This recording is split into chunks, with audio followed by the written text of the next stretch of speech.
Well, good evening, everybody, and welcome to this late night edition of the David Trigg Show. Gossip for the whole family. Make sure you call that number on the screen, 1-855-741-8376. You can also call me through Messenger, through WhatsApp, or through Snapchat, or you can just simply call me on my phone, and it'll literally ring right here. That number, 855-741-8376. Talk about this very important topic called, why is it so hard to love our enemies? Now, I was thinking about something. I thought, do I have any enemies?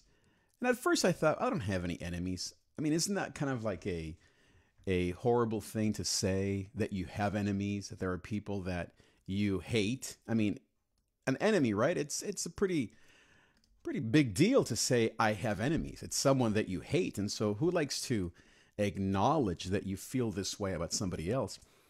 But even though in my mind at first I thought, well, I don't have any enemies, I don't have a problem with this, I began to realize that this is actually one of my greatest weaknesses, or maybe one of the things that I need a lot of growth in. I'm the kind of person, I don't forgive very easily. Now, not everyone hurts me. So that's the other side. Out of the thousands of negative things that I hear every day, every week, every month, every year. Okay, maybe not every day, but you know what I mean, right? I mean, really, I let 99% of them roll off my back. You have to when you're in the public eye, right? Not that I'm famous, but you know what I mean, right? Now, the things that do get through, the things that do touch me, that hurt me, those people, I can be honest to say that I will never forgive them. Because before they crossed that line, I gave them 1,000 and a million chances. You know how the Bible says that we should forgive 70 times 7? Basically, it's an impossible number. Well, with the people that crossed that line, I forgave them 70 times 7, and yet they still came at me. And so once those people cross that line, I never want to forgive them. I never will. Now, that's my choice in my body, in my mind, even as a Christian. And yet, Jesus is very clear when he says, love your enemies. And so I want to show you a passage that it's just straight up talking about loving your enemies. Basically, Jesus doesn't care, let me put it this way, how hurt you've been, how much pain you have in your life, how little you want to forgive. He commands us, he guides us, he mentors us, whatever you want to call it, towards forgiveness. And so in Luke chapter 6 is what's called the Sermon on the Mount. Normally, traditionally, we talk about Matthew 5, 6, and 7. But in Luke 6, it's the same discourse, just from a different perspective from Luke versus Matthew. But it's the same thing. So let me see if I can show it to you here. See if I can go to camera 2 here and show you what's going on. Talking about loving your enemies. How easy is it for you to love your enemies? Now, before you say, oh yeah, I got this. Are you sure? That person that hurt you at work, that person who betrayed you, that husband, that wife, that ex, that girlfriend, maybe that violent person who hurt you deeply? Are you sure? Before you say, oh yeah. Remember, we're talking about that one person or that one event that really hurt you. Look what it says here though. Verse 27, but I say to you who hear, love your enemies, do good to those who hate you. I love the Bible. It's just clear. It doesn't mince words. It says, you know that person that you cannot stand, that you hate, even though we Christians don't use that language, please, right? You know that behind closed words you say, I hate that neighbor. I hate that man. I hate that whatever it is, right? I love that it says, those you hate, bless those who you curse. Bless those who curse you. Pray for those. Now we're talking about a different level. Now we don't just bless them. Now we're praying for them. That's a different level. Now, just in those few words, there are at least 3-4 levels of forgiveness or of love. Love, that's agape. Let me actually look up that word. Let me see what it says here. It's agape. That is the beloved, like it says right there, you feel love for. That's the real kind of love. That's not phileo love. That's not eros. That is the unconditional type of love that God has for us. We're talking about a pretty high standard that Jesus is setting for us. Now, in the context of the day, who were the enemies of the people that he was talking to? Well, it was the Romans. We're talking about literally an abusive government. We're talking about, let's say if you were in North Korea, you're talking about the government that is abusing you, that is betraying you and withholding freedom from you. You're talking about it's personal. It's not just, oh, you hurt me. Oh, you flipped me off in the freeway. You took some money or you broke my heart. We're talking about life and death stuff. Those are the people that Jesus was talking to. Those were the enemies of the day. It was the Romans. It was the government. Do you have any political enemies out there on Facebook land? Are there any men or women that you can't stand because of their views on Trump, on Obama, on socialism, on capitalism, on whatever, on the wall and immigration? Now, let's get real, right? Remember Ruby Tuesday, right? No, Ruby, the little girl, not Ruby Tuesday. The example of that young girl to love the racist men and women and teachers who were trying to keep her down. And yet she loved them. Remember Jesus? You know, the man, Jesus himself, on the cross, being beaten, dying, starving, dehydrated, naked on a cross for at least 24 hours, if not longer. And yet, what does he say? While on that cross, have you ever experienced the kind of pain that you can't even think?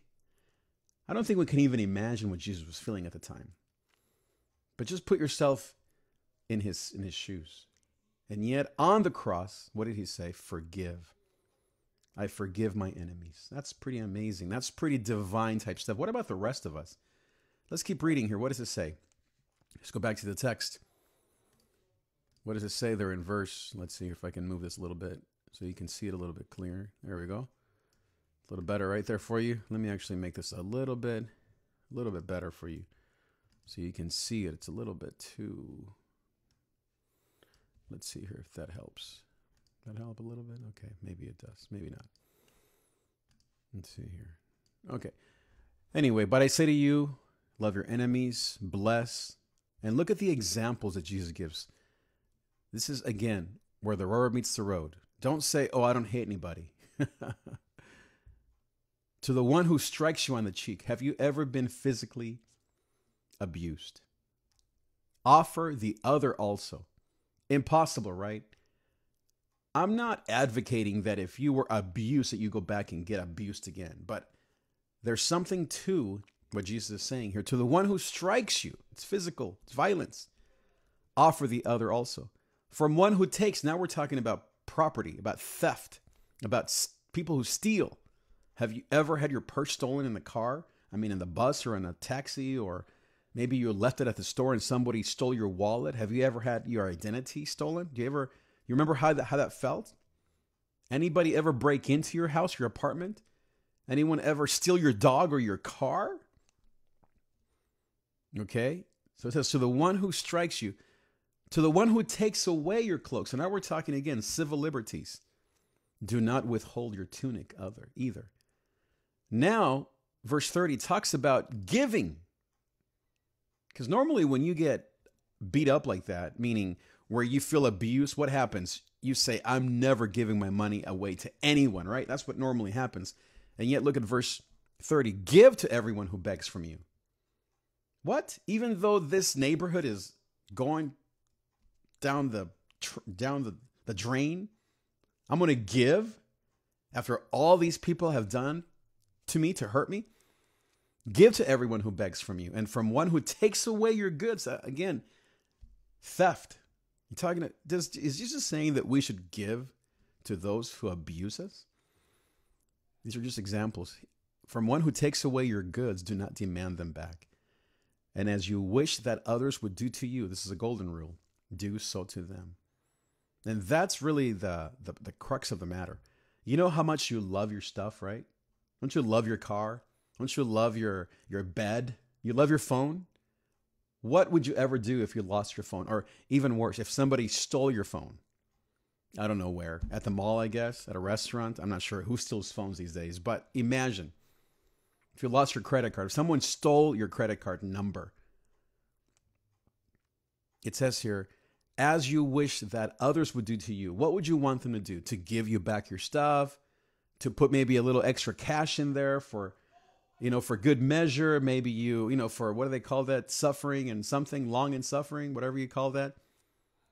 Right? When you get hit by a car, you sue the other person and you want a little extra cash, right? Because of the damages, psychological damages. As you wish that others would do to you, so do to them.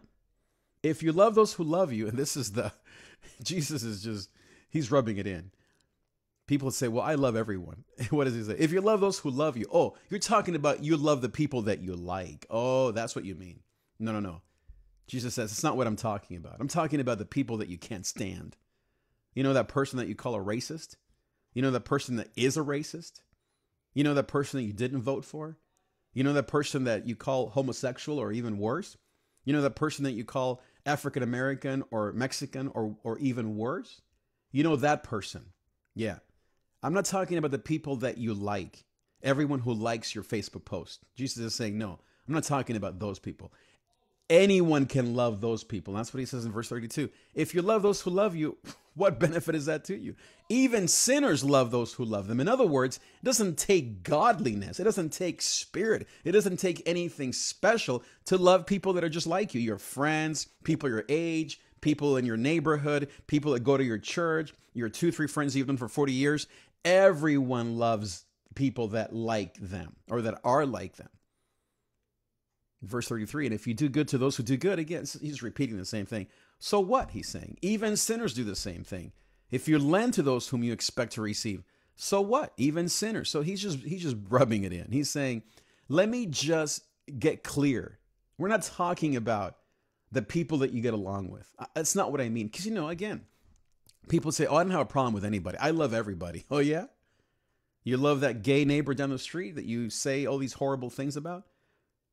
You know that T-shirt that I think a teacher in high school, in the front it says, love your neighbor. And then in the back it says, your gay neighbor, your black neighbor, your illegal neighbor, your racist neighbor. Wow. Really? You're going to love that neighbor? Fill in the blank, right? Fill in the blank. And that's what Jesus is saying. Don't tell me that you love everyone. What about the person that you can't stand because they voted for the wrong person, in your opinion? Or that's a liberal and you're a conservative, or is a Democrat and you're a Republican, or is a pre-trib and you're a post-trib, or is a Pentecostal and you're a conservative. Love your neighbor. Love your enemy, meaning the person that you can't stand, person that you think, oh, they're wrong and I'm right. And if you lend, 34, he says, and if you lend to those from whom you expect to receive, what credit? Okay, verse 35. But love your enemies. So he again says it, back to his thesis, right? And do good. Lend expecting nothing in return. Your reward will be great. You will be sons of the Most High. So now he's talking about the reward. Apparently there is a heavenly reward. Is there a reward here on earth as well? I don't know. We'll talk about that. For he is kind to the ungrateful and the evil. So apparently there's a kindness that comes when you forgive, when you love, when you go the extra mile. Apparently there's a kindness that comes from God towards you. For he is kind to the ungrateful. Wow. So basically now he's saying, just do like Jesus did. Remember the bracelets? What would Jesus do? He's saying Jesus would be kind to the ungrateful. He did that on the cross. Be merciful, even as your Father. So now he's appealing not just to your own strength, not even to you just wanting to change, but he's saying, do it because your Father did it. Do it to honor me. Follow my example. You really want to be my disciples? Then do as I say, not as I do, right? Or the other way, right? Oh yeah, no, it is. Do as I say, not as I do. And then he gets even more clear. I mean, this is just almost painful. Judge not, and you will not be judged. Condemn not. Forgive. These are all the words that deal with the same idea of love. This is what love means. This is the antithesis of 1 Corinthians 13. It says love is patient, love is kind. This is how not to love. If you judge, you're not loving. If you're condemning, you're not loving. If you're loaning to only people that you expect money back from, if you're violent, you're not loving. If you give, but you don't expect a reward, or the opposite, if you expect a reward, that's not love. So this is the anti-love chapter. 1 Corinthians 13 and Luke 6 should be almost like polar opposites, and they are polar opposites. Verse 38, give. This is now the positive. And it will be given to you. Good measure. I love this verse. The other day I said in church, I said, kids, if you give $10, God will give you $1 million. Someone said, come on, Pastor, right? But I really mean that. I really mean that even literally. It's been true in my life. I'm not a millionaire, but for every dollar that I have given, God has given me 1,000 more. And right here, this verse says it. You give, it will be given to you. How much? Good measure, pressed down, shaken, running over. In other words, it will be way beyond your wildest dreams. For with the measure that you use, it will be measured back to you. And then he goes on to talk about blindness. Can a blind man lead a blind man? How can you say this is so, he's just, belaboring the point. He's saying, can you, verse 41, why do you see the speck that is in your brother's eye, but do not notice the log? So the same thing. It's talking about judgment. It's talking about ways not to love. How do you not love? When you notice everybody else's mistakes except yours. I do it all the time. I have 2 or 3 people that I hope you're not one of them, I'm always noticing your mistakes. And guess what? You're doing the same to me. It's human nature. We notice people's mistakes and we like to focus on them and to overindulge ourselves in people's lives, and we judge. We don't just simply pray, we judge. It's what he says here. He says, you look at the speck in your brother's eye, meaning compared to your mess, his is nothing, or her mess is nothing compared to yours. But that's not how we see it, right? So he says, stop looking at your brother's mess, messy marriage, messy car, messy body, and instead look at your mess.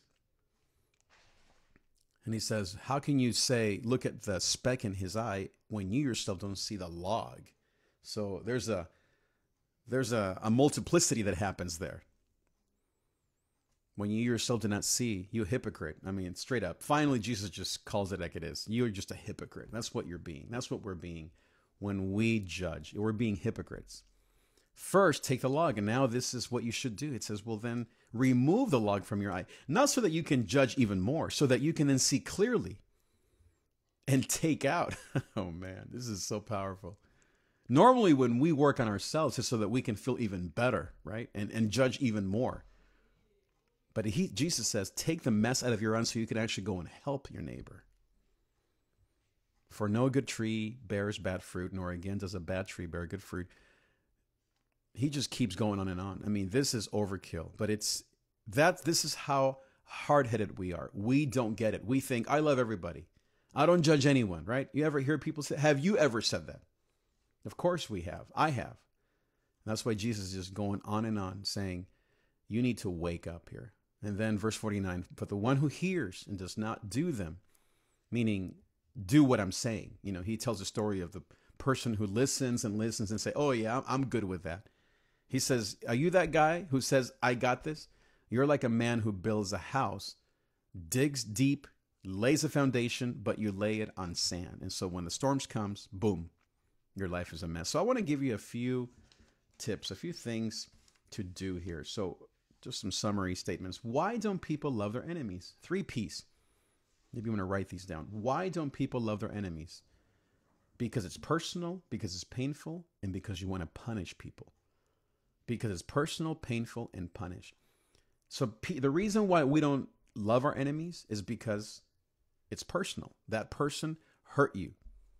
I've had meetings where I've been with people that I cannot stand anymore because of what they did to me. I forgave them 1,000 times before.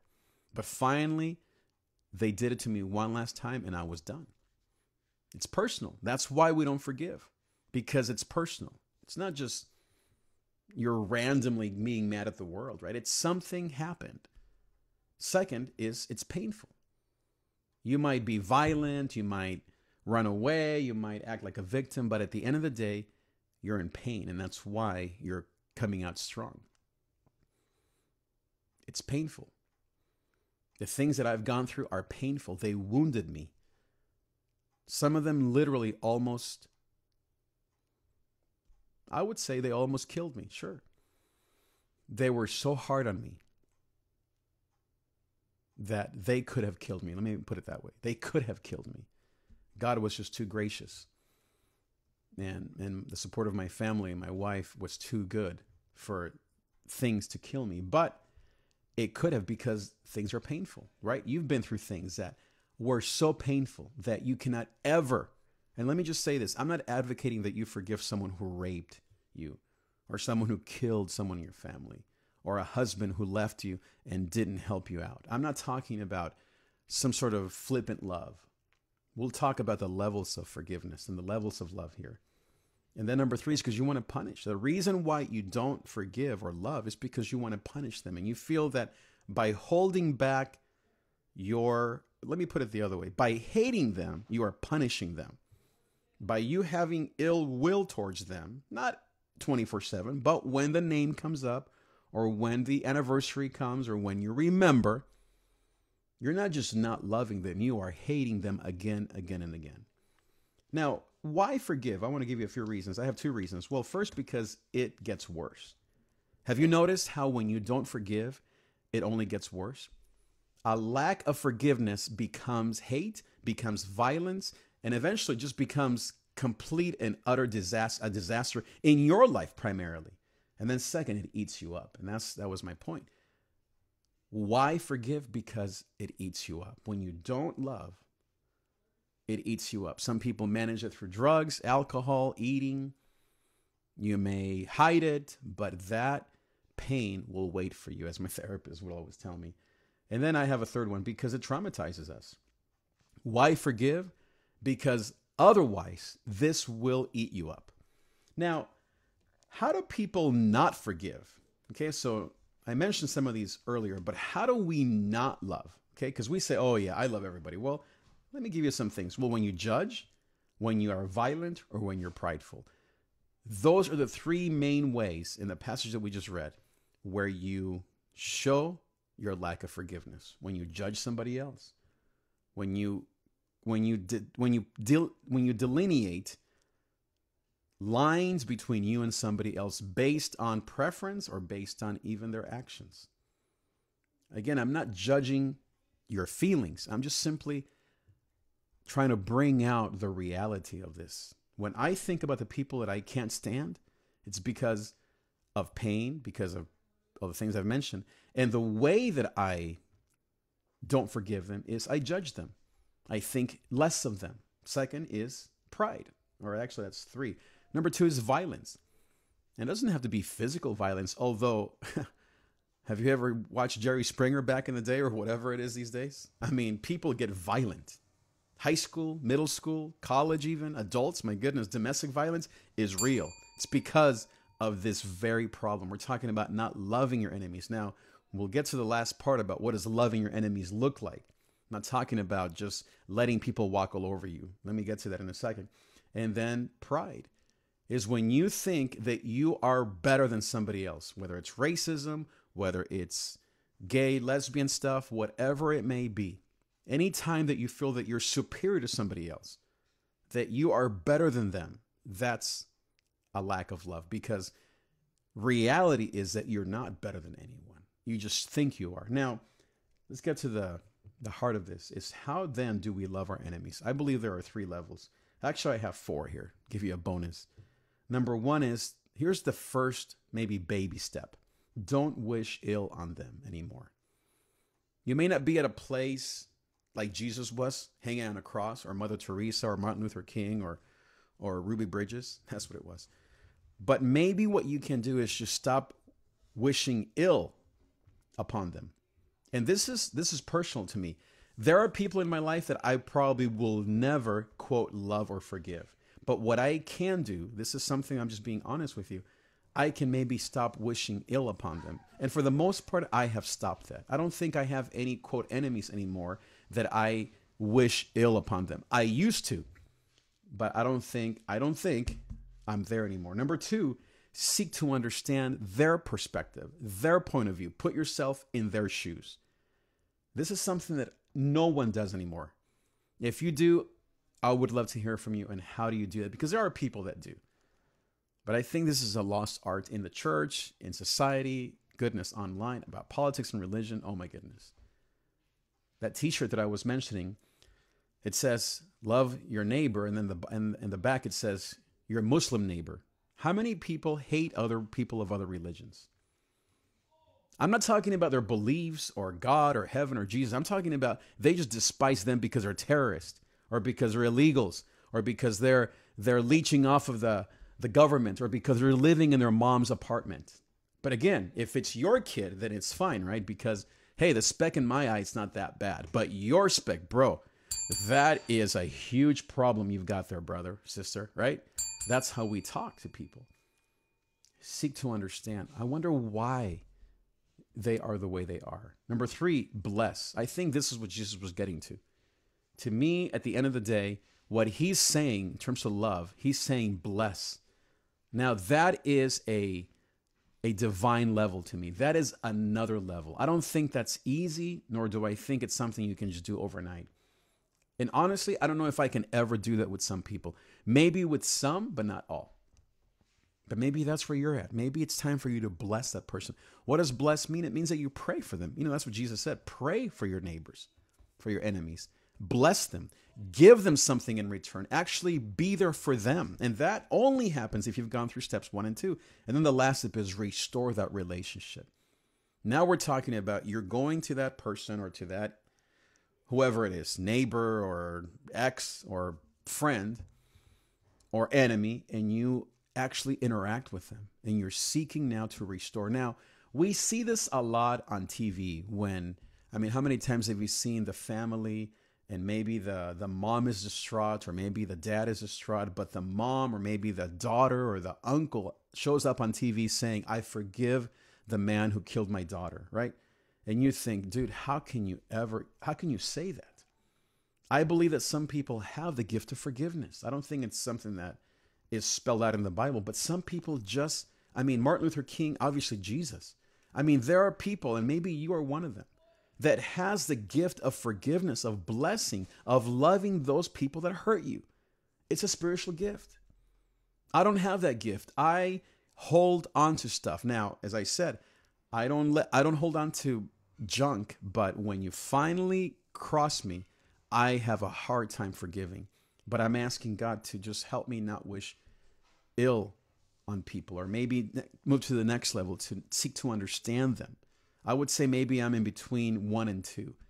I don't think I'm to 3 yet, and I'm not to 4 with most of these people. Now, we're not talking about hundreds of people. I'm talking about maybe, 4 or 5, maybe even 1 or 2. I haven't thought about this a lot, but this passage obviously took me there. Restore. Maybe that's where you're at. Is there someone that you've already stopped wanting to beat up, that you've put yourself in their shoes? You've even blessed them. You've prayed. You've thought good things. You've given them some things.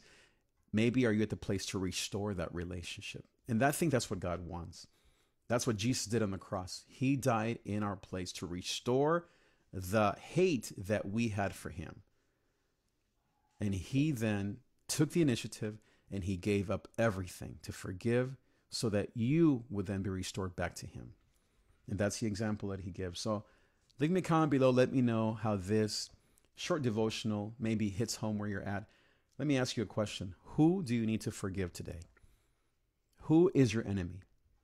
Who has been that person that you've had a horrible time blessing, not wishing ill upon, not wanting to even talk to or see, much less restore a relationship with? Is there a practical thing that you can do this week, this month, let's even say this year, to begin the journey upward back to relationship? I'm not saying that that's the end goal for every person in your life or every situation. I'm very sensitive to the pain and to how personal these things are. But can you make room for this verse in your life? Why? Because remember the blessing.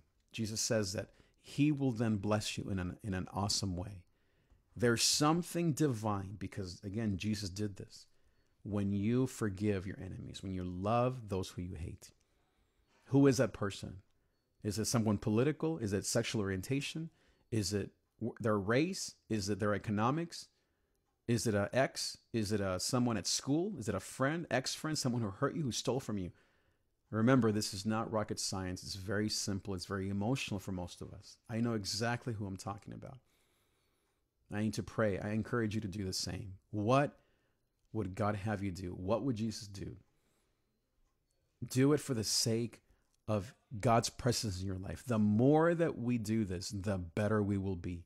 The more loving, the more effective you will be, the greater your impact. Because as I said, the more that you hold on to these things, the worse it gets. Don't let that stuff linger.